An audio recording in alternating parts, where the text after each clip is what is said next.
The last inspection. The rusted iron gate squeaked open as I pushed it forward, the sound dragging through the empty air like a knife on stone. This was the final property on my list, Hollow Creek House, built in 1892, abandoned for nearly 70 years.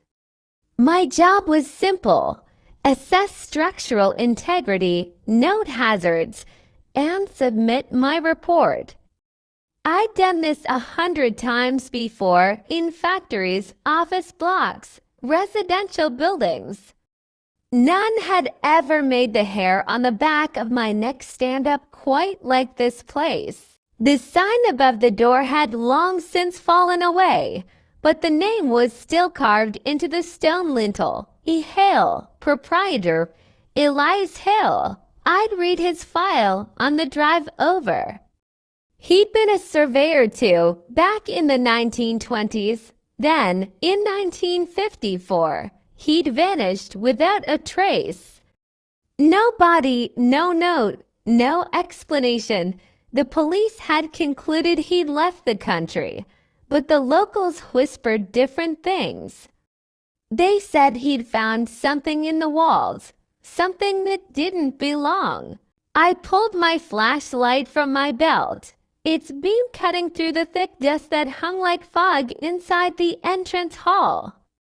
The air was colder than it should have been, even with the heating off for decades, and it carried a smell that made my stomach twist.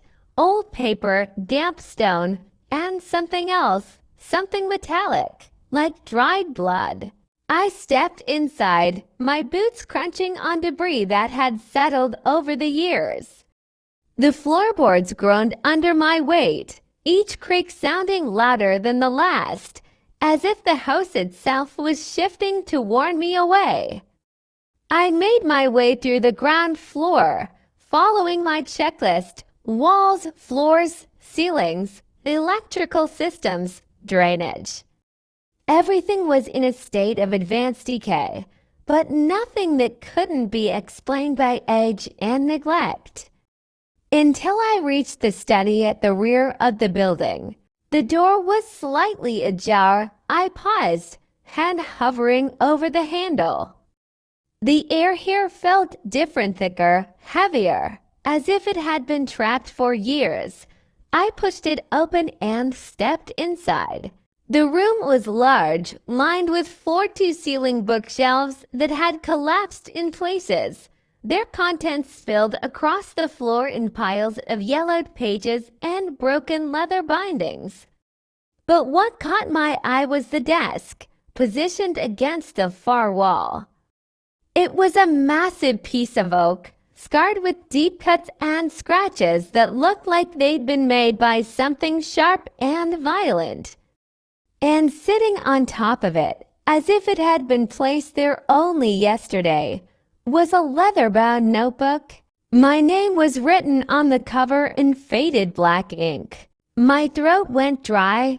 I knew my name was unique. There couldn't be another inspector with my exact name in this region. I stepped closer, my movements slow and deliberate, as if I were approaching a trap.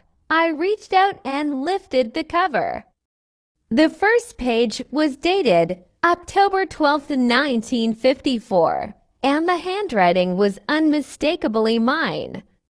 Or rather, it was writing that exactly matched the way I wrote.